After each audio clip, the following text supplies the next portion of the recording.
श्री सत्यनारायण कथा प्रथम अध्याय। एक बार की बात है, नैसिर तीर्थ में सौनिक आदि 88,000 ऋषियों ने श्री सूत जी से पूछा, हे प्रभु, इस कलयुग में वेद विद्या रहित मनुष्य को प्रभु भक्ति किस प्रकार मिल सकती है तथा उनका उद्धार कैसे होगा।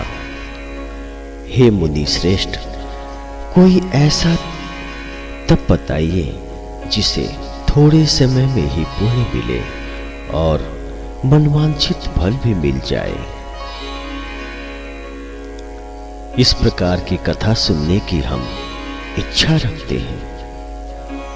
सर्वशास्त्रों से ज्ञाता सूत जी बोले, हे वैष्णव में पूज्य, आप सभी ने प्राणियों के हित की बात पूछी है, इसलिए मैं एक ऐसे श्रेष्ठ व्रत को आप लोगों को बताऊंगा जिसे नारद जी ने लक्ष्मी नारायण जी से पूछा था और लक्ष्मीपति ने मुनि श्रेष्ठ नारद जी से कहा था। आप सब इसे ध्यान से सुनिए। एक समय की बात है, योगी राज नारद जी दूसरों के हित की इच्छा के लिए अनेकों लोकों में घूमते हुए मृत्यु लोक में आ पहुंचे। यहां उन्होंने अनेकों योनियों में जन्मे प्राय सभी मनुष्य को अपने कर्मों द्वारा अनेकों दुखों से पीड़ित देखा। उनका दुख देख नारद जी सोचने लगी कि कैसा यत्न किया जाए जिससे और जिसके करने से निश्चित रूप से मानव के दुखों का अंत हो जाए। इसी विचार पर मनन करते हुए वह विष्णु लोक में गए। वहां वह देवों के ईश भगवान नारायण की स्तुति करने लगे, जिनके हाथों में शंख, चक्र, गदा और पद्म थे, गले में वरमाला पहने हुए थे। स्तुति करते हुए नारद जी बोले, हे भगवान, आप अत्यंत शक्ति से संपन्न हैं। मन तथा वाणी भी आपको नहीं पा सकती है। आपका आदि मध्य तथा अंत नहीं है। निर्गुण स्वरूप सृष्टि के कारण भक्तों के दुख को दूर करने वाले आपको मेरा नमस्कार है। नारद जी की स्तुति सुन विष्णु भगवान बोले, हे मुनि श्रेष्ठ, आपके मन में क्या बात है? आप किस काम के लिए पधारे हैं, उसे निसंकोच कहो। इस पर नारद जी बोले कि मृत्यु लोक में अनेक योनियों में जन्मे मनुष्य अपने कर्मों द्वारा अनेक दुख से दुखी हो रहे हैं। हे नाथ, आप मुझ पर दया रखते हैं तो बताइए कि वो मनुष्य थोड़े प्रयास से ही अपने दुखों से कैसे छुटकारा पा सकते हैं। श्री हरि बोले, हे नारद, मनुष्यों की भलाई के लिए तुमने बहुत अच्छी बात पूछी है, जिसके करने से मनुष्य मोह से छूट जाता है। वह बात मैं कहता हूं, उसे सुनो। स्वर्गलोक व मृत्युलोक दोनों में एक दुर्लभ उत्तम व्रत है जो पुण्य देने वाला है। आज प्रेम बस होकर मैं तुमसे कहता हूं।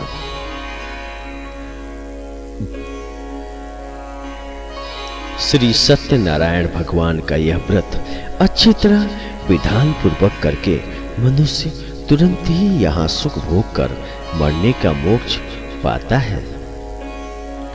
श्री हरि के वचन सुन नारद जी बोले कि उस व्रत का फल क्या है और उसका विधान क्या है।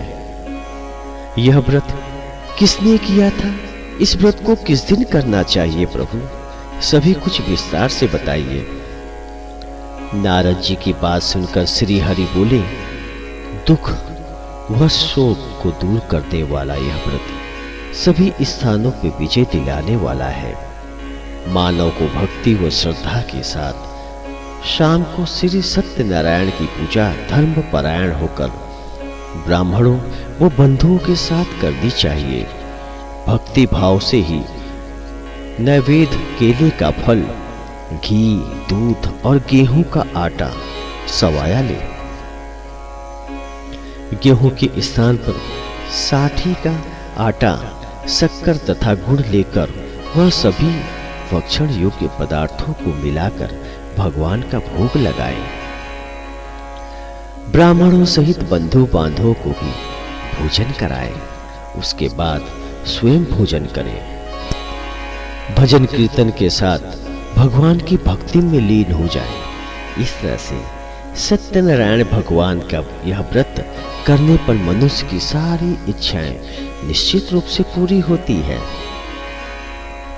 इस कली काल अर्थात कलयुग में मृत्यु लोक में मोक्ष का यही एक सरल उपाय बताया गया है।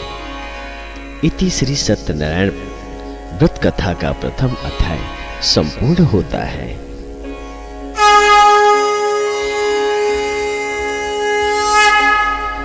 श्री सत्यनारायण कथा द्वितीय अध्याय। सूत जी बोले, हे ऋषियों, जिसने पहले समय में इस व्रत को किया था उसका इतिहास कहता हूं। ध्यान से सुनो। सुंदर काशीपुर नगरी में एक अत्यंत निर्धन ब्राह्मण रहता था। भूख प्यास से परेशान वह धरती पर घूमता रहता था। ब्राह्मणों से प्रेम करने वाले भगवान ने एक दिन ब्राह्मण का वेश धारण कर उसके पास जाकर पूछा, हे विप्र, नित्य दुखी होकर तुम पृथ्वी पर क्यों घूमते हो? दिन ब्राह्मण बोला, मैं निर्धन ब्राह्मण हूं, भिक्षा के लिए धरती पर घूमता हूं। हे भगवान, यदि आप इसका कोई उपाय जानते हो तो बताइए। वृद्ध ब्राह्मण कहता है कि सत्यनारायण भगवान मनोवांछित फल देने वाले हैं, इसलिए तुम उनका पूजन करो। इसे करने से मनुष्य सभी दुखों से मुक्त हो जाता है। वृद्ध ब्राह्मण बनकर आए सत्यनारायण भगवान उस निर्धन ब्राह्मण को व्रत का सारा विधान बताकर अंतर्ध्यान हो गए। ब्राह्मण मन ही मन सोचने लगा कि जिस व्रत को वृद्ध ब्राह्मण करने को कह गया मैं उसे जरूर करूंगा। यह निश्चय करने के बाद उसे रात में नींद नहीं आई। वह सवेरे उठकर सत्यनारायण भगवान के व्रत का निश्चय कर भिक्षा के लिए चला गया। उस दिन निर्धन ब्राह्मण को भिक्षा में बहुत धन मिला, जिससे उसने बंधु बांधवों के साथ मिलकर श्री सत्यनारायण भगवान का व्रत संपन्न किया। भगवान सत्यनारायण का व्रत संपन्न करने के बाद वह निर्धन ब्राह्मण सभी दुखों से छूट गया और अनेक प्रकार की संपत्तियों से युक्त हो गया। उसी समय से यह ब्राह्मण हर माह इस व्रत को करने लगा। इस तरह से सत्यनारायण भगवान के व्रत को जो मनुष्य करेगा वह सभी प्रकार के पापों से छूटकर मोक्ष को प्राप्त होगा। जो मनुष्य इस व्रत को करेगा वह भी सभी दुखों से मुक्त हो जाएगा। सूत जी बोले कि इस तरह से नारद जी ने नारायण जी का कहा हुआ श्री सत्यनारायण व्रत को मैंने तुमसे कहा। हे विप्रो, मैं अब और क्या कहूं? ऋषि बोले, हे मुनिवर, संसार में उस विप्र से सुनकर और किस किस ने इस व्रत को किया, हम सब इस बात को सुनना चाहते हैं। इसके लिए हमारे मन में श्रद्धा का भाव है। सूत जी बोले, हे मुनियों, जिसने इस व्रत को किया वह सब सुनो। एक समय वही विप्र धन व ऐश्वर्य के अनुसार अपने बंधु बांधवों के साथ इस व्रत को करने को तैयार हुआ।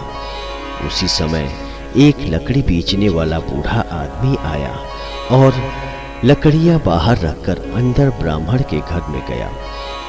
प्यास से दुखी वह लकड़हारा उनको व्रत करते देख विप्र को नमस्कार कर पूछने लगा कि आप यह क्या कर रहे हैं तथा इसे करने से क्या फल मिलेगा, कृपया मुझे भी बताइए। ब्राह्मण ने कहा कि सब मनोकामनाओं को पूरा करने वाला यह सत्यनारायण भगवान का व्रत है। इनकी कृपा से ही मेरे घर में धन धान्य आदि की वृद्धि हुई है। विप्र से सत्यनारायण व्रत के बारे में जानकर लकड़हारा बहुत प्रसन्न हुआ। चरणामृत लेकर वह प्रसाद खाने के बाद वह अपने घर गया। लकड़हारे ने अपने मन में संकल्प किया कि आज लकड़ी बेचने से जो धन मिलेगा उसी से श्री सत्यनारायण भगवान का उत्तम व्रत करूंगा। मन में इस विचार को ले बूढ़ा आदमी सिर पर लकड़ियां रख उस नगर में बेचने गया जहां धनी लोग ज्यादा रहते थे। उस नगर में उसे अपनी लकड़ियों के दाम पहले से 4 गुना अधिक मिलता है। बूढ़ा प्रसन्न के साथ दाम लेकर केले, शक्कर, घी, दूध, दही और गेहूं का आटा ले और सत्यनारायण भगवान के व्रत की अन्य सामग्री लेकर अपने घर गया। वहां उसने अपने बंधु बांधवों को बुलाकर विधि विधान से सत्यनारायण भगवान का पूजन और व्रत किया। इस व्रत के प्रभाव से वह बूढ़ा लकड़हारा धन, पुत्र आदि से युक्त होकर संसार के समस्त सुख भोग अंत काल में वैकुंठ धाम चला गया। इति श्री सत्यनारायण व्रत कथा का 2वां अध्याय संपूर्ण होता है।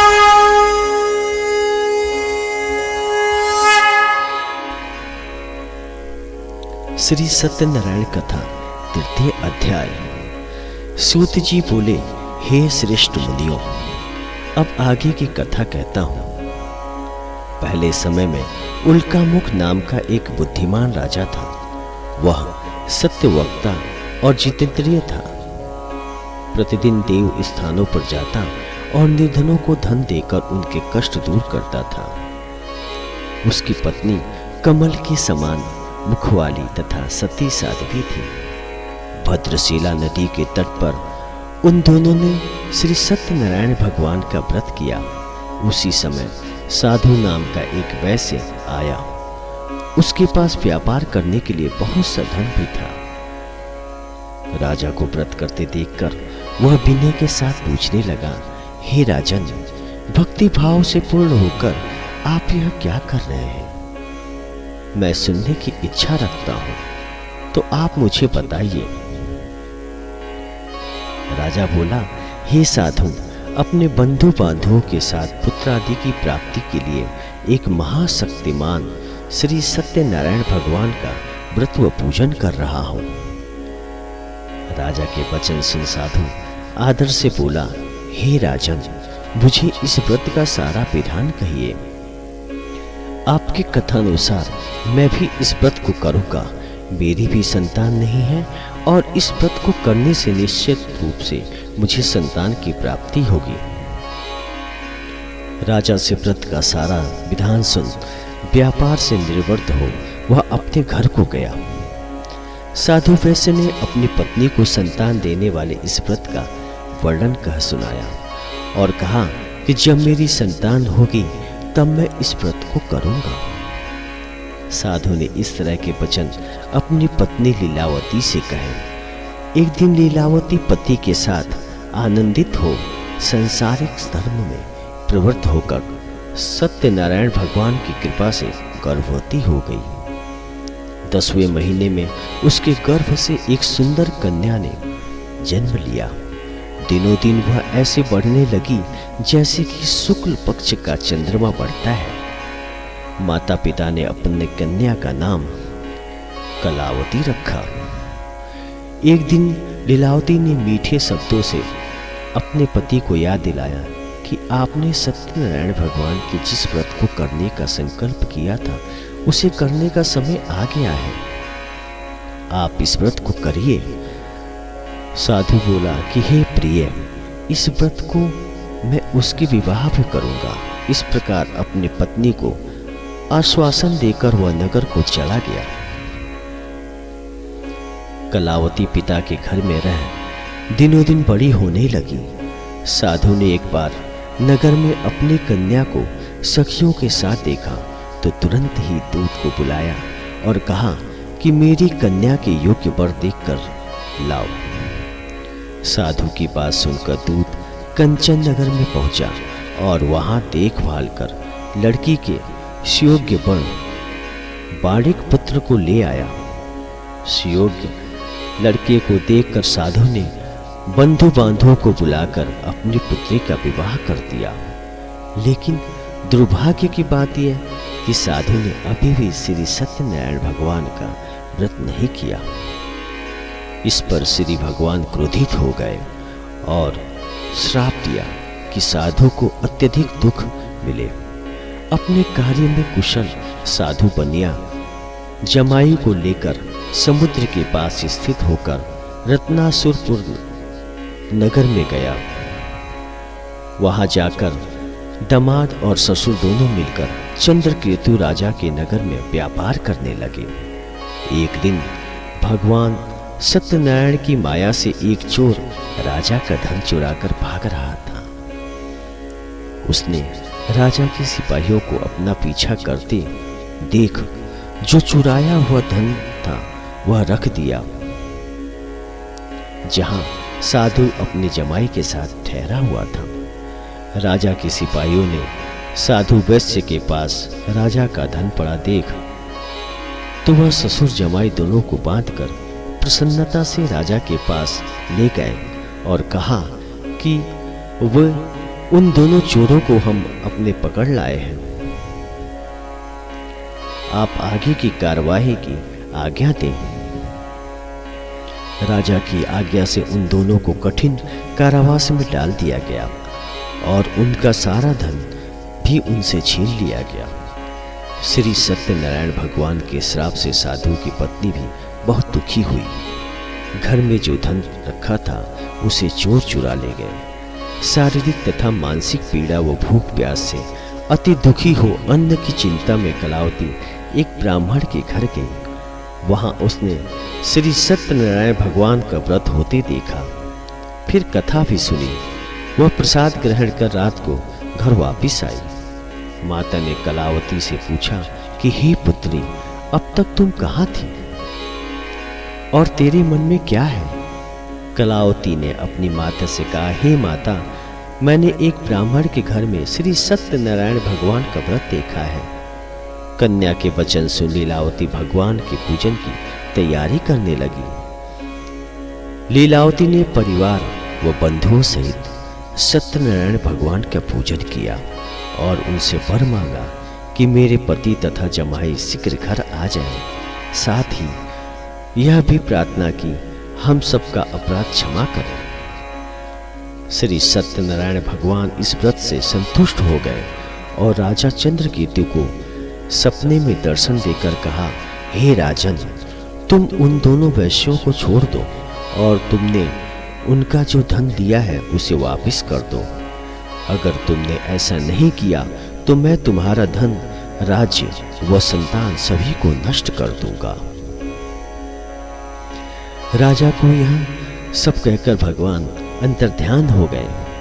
प्रातः काल सभा में राजा ने अपना सपना सुनाया।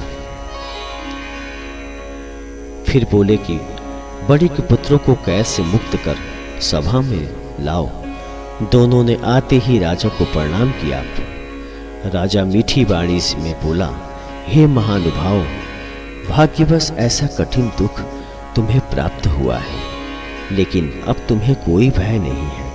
ऐसा कह राजा ने उन दोनों को नए वस्त्राभूषण भी पहनाए और जितना धन उनका लिया उससे दुगना धन वापस कर दिया।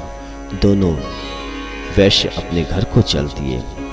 इति श्री नारायण व्रत कथा का 3 अध्याय संपूर्ण हुआ।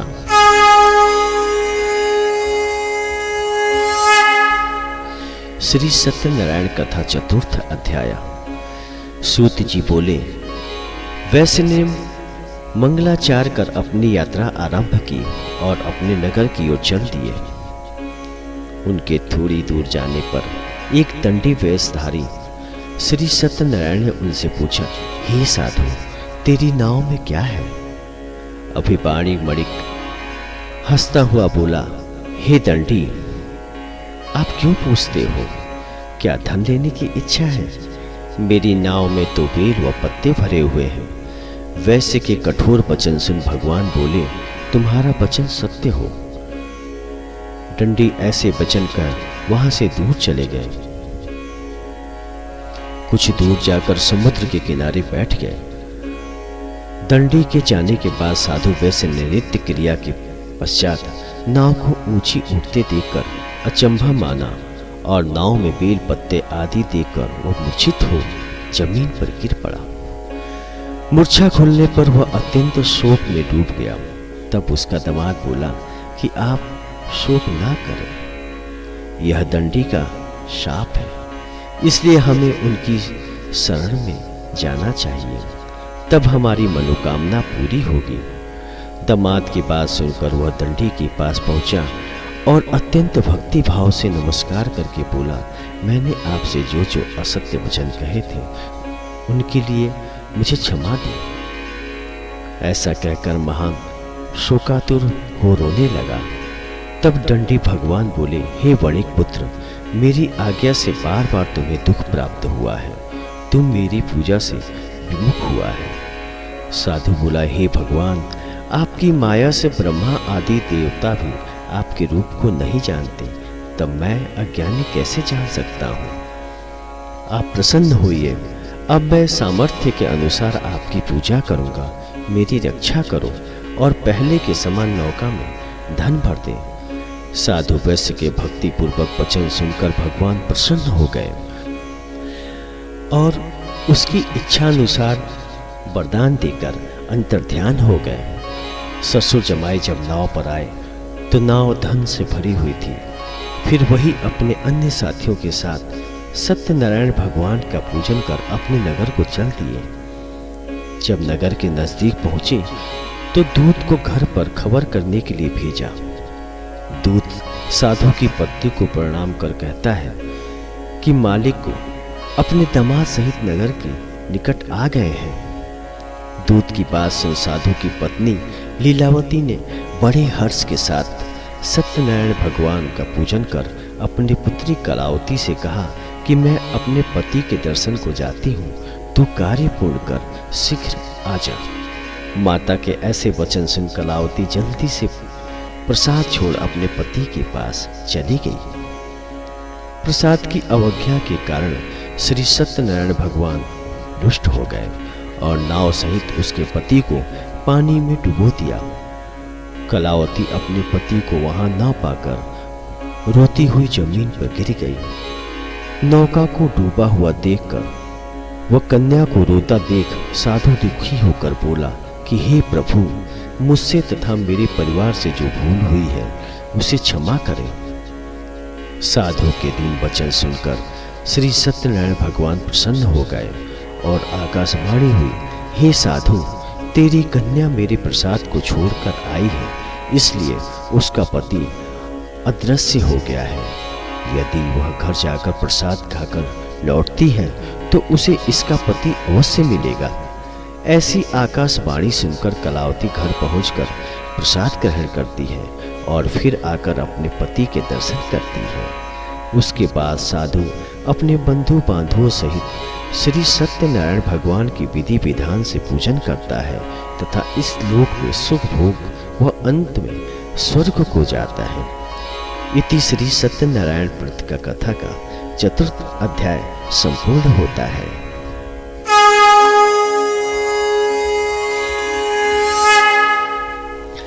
श्री सत्यनारायण कथा पंचम अध्याय। सूत जी बोले, हे ऋषियों, मैं और भी एक कथा सुनाता हूं, उसे भी ध्यान पूर्वक सुनो। प्रजापालन में लीन तुंगध्वज नाम का एक राजा था। उसने भी भगवान का प्रसाद त्याग कर बहुत ही दुख और नुकसान किया। एक बार वन में जाकर वन्य पशुओं को मारकर वह बड़ के पेड़ के नीचे आया। वहां उसने ग्वालों को भक्ति भाव से अपने बंधुओं सहित सत्यनारायण भगवान का पूजन करते देखा। अभिमानवश राजा ने उन्हें देखकर भी पूजा स्थान में नहीं गया और न ही उसने भगवान को नमस्कार किया। ग्वालों ने राजा को प्रसाद दिया, लेकिन उसने वह प्रसाद नहीं खाया और प्रसाद को वहीं छोड़कर वह अपने नगर को चला गया। जब वह नगर में पहुंचा तो वहां सब कुछ तहस नहस हुआ पाया, तो वह शीघ्र ही समझ गया कि यह सब भगवान ने ही किया है। वह दोबारा ग्वालों के पास पहुंचा और विधि पूर्वक पूजा करके प्रसाद खाया, तो श्री सत्यनारायण भगवान की कृपा से सब कुछ पहले जैसा हो गया। दीर्घ काल तक सुख भोगने के बाद मरणोपरांत उसे स्वर्गलोक की प्राप्ति हुई। जो मनुष्य परम दुर्लभ इस व्रत को करेगा तो भगवान सत्यनारायण की अनुकंपा से उसे धन धान्य की प्राप्ति होगी। निर्धन धनी हो जाता है और भयमुक्त हो जीवन जीता है।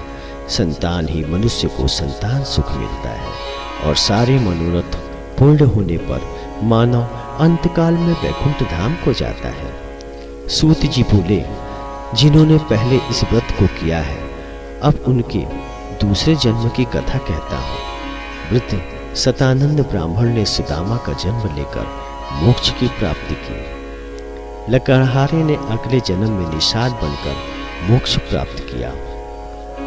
उल्का मुख नाम का राजा दशरथ होकर वैकुंठ को गए।